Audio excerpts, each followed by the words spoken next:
आप सभी का शांति के साधन चैनल में बहुत बहुत स्वागत है।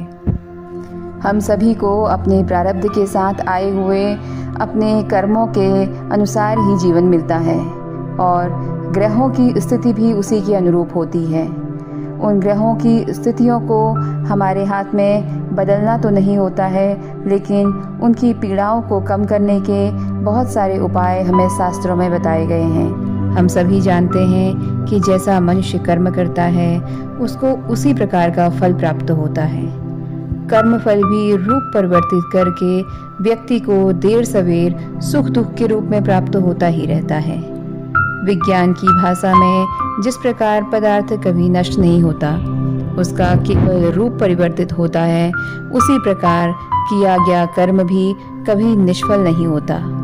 अपने पूर्व जन्म के किए गए पापों से रुष्ट ग्रहों को प्रसन्न करने के लिए उपासना, यज्ञ, रत्न धारण आदि का विधान प्राचीन ग्रंथों में वर्णित है। अनुभव में आया है कि यदि हम लोग जड़ की अपेक्षा सीधे जीव से संबंध स्थापित करें तो ग्रह अति शीघ्र प्रसन्न होते हैं। धर्मशास्त्रों में सफलता के सूत्र संकेतों के रूप में रहते हैं। जैसे कहा गया है, मातृ देवो भव, पितृ देवो भव, गुरु देवो भव, अतिथि देवो भव, वेद वाणी है। इन सभी बातों का बहुत गहन अर्थ है। इसी प्रकार शास्त्र कहता है, मात्र प्रणाम करने से, सदाचार का पालन करने से एवं नित्य वृद्धों की सेवा करने से आयु, विद्या, यश व बल में वृद्धि होती है। यदि हम जीवों के प्रति परोपकार की भावना रखें तो अपनी कुंडली में रुष्ट ग्रहों की रुष्टता को न्यून कर सकते हैं। हर व्यक्ति पर किसी न किसी ग्रह का अपना एक विशेष प्रभाव रहता है। इस प्रकार का विशेष प्रभाव उसके आचार, विचार, व्यवहार व जीवन की कुछ विशेष व प्रमुख घटनाओं के माध्यम से प्रकट होता है। 9 ग्रह इस चराचर जगत में पदार्थ, वनस्पति, तत्व, पशु पक्षी इत्यादि सब में अपना प्रतिनिधित्व समाहित करते हैं। इसी तरह ऋषि महर्षियों ने पारिवारिक सदस्यों और आसपास के लोगों में भी ग्रहों का प्रतिनिधित्व बताया है।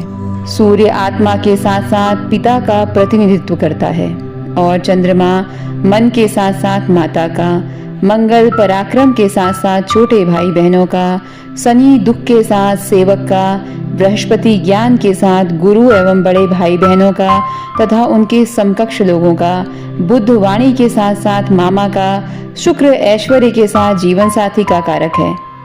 इसे ऐसे भी समझा जा सकता है कि जीवन साथी को कष्ट देने पर शुक्र प्राकृतिक तौर पर निर्बल होने लगता है, जिसके कारण व्यक्ति के ऐश्वर्य में कमी आती है। यदि सूर्य ग्रह रुष्ट है तो पिता को प्रसन्न करना चाहिए। चंद्र पीड़ादायक हो तो माता अथवा माता के समान स्त्रियों को प्रसन्न करना चाहिए। मंगल कष्टकारी है तो छोटे भाई व बहन को प्रसन्न करना चाहिए। बुध पीड़ादायक है तो मामा एवं बंधुओं को प्रसन्न करना चाहिए।